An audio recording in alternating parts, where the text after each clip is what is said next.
जय गुरुदेव।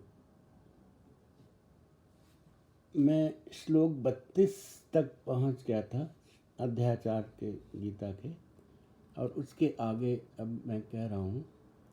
तो जो कर्मयोग की बात चल रही थी, तो अभी जो ना भगवान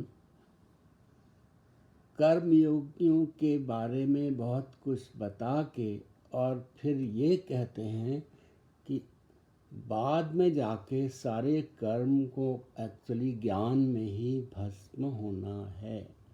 तो वो कहते हैं, हे परम तप अर्जुन, द्रव्यमय यज्ञ की अपेक्षा ज्ञान यज्ञ अत्यंत श्रेष्ठ है तथा यावन मात्र संपूर्ण कर्म ज्ञान में समाप्त हो जाते हैं।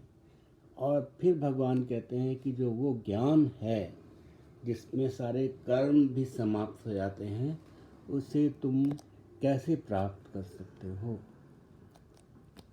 कहते हैं, उस ज्ञान को तू तत्वदर्शी ज्ञानियों के पास जाकर समझ।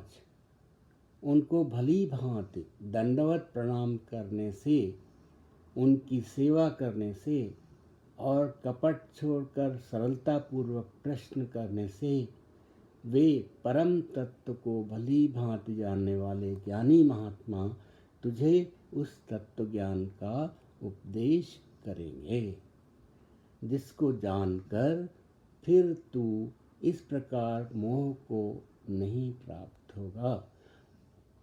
तथा हे अर्जुन, जिस ज्ञान के द्वारा तू संपूर्ण भूतों को निश्शेष भाव से पहले अपने में और पीछे मुझ में, यानी कि सच्चिदानंद घन परमात्मा में देखेगा।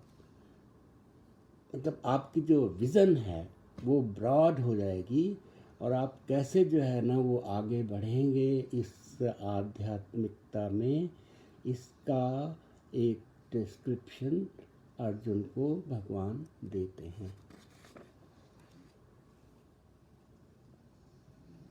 वो कहते हैं, यदि तू अन्य सब पापियों से भी अधिक पाप करने वाला है तो भी तू ज्ञान रूप नौका द्वारा निस्संदेह संपूर्ण पाप समुद्र से भली भांति तर जाएगा। क्योंकि हे अर्जुन, जैसे प्रज्वलित अग्नि ईंधनों को भस्ममय कर देता है, वैसे ही ज्ञान रूप अग्नि संपूर्ण कर्मों को भस्ममय कर देता है। इस संसार में ज्ञान के समान पवित्र करने वाला निस्संदेह कुछ भी नहीं है।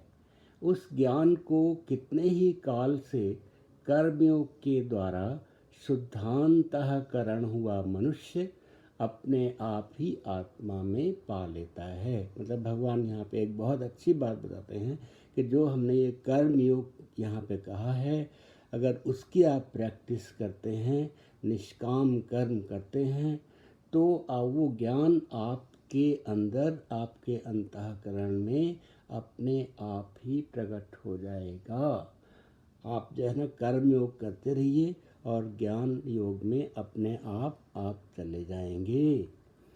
जितेंद्रिय साधन परायण और श्रद्धावान मनुष्य ज्ञान को प्राप्त होता है तथा ज्ञान को प्राप्त होकर वो बिना विलंब के तत्काल ही भगवत प्राप्ति परम शांति को प्राप्त हो जाता है। विवेकहीन और श्रद्धा रहित संशय युक्त मनुष्य परमार्थ से अवश्य भ्रष्ट हो जाता है। ऐसे संशय युक्त मनुष्य के लिए न यह लोक है, न परलोक है और न सुख ही है।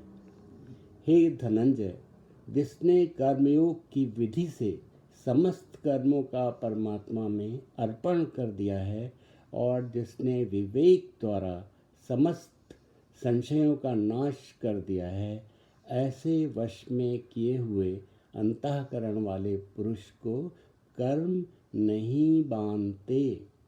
इसलिए हे भरतवंशी अर्जुन, तू हृदय में स्थित इस अज्ञान जनित अपने संशय का विवेक ज्ञान रूप तत्व द्वारा छेदन करके समत्व रूप कर्मयोग में स्थित हो जा और युद्ध के लिए खड़ा हो जा इमीडिएटली। आई मीन उनका अल्टीमेट उद्देश्य तो यही है कि ये आदमी जो बेकार हो रहा है उसको मैं किस तरह से जो है कार में लाऊं। जय गुरुदेव।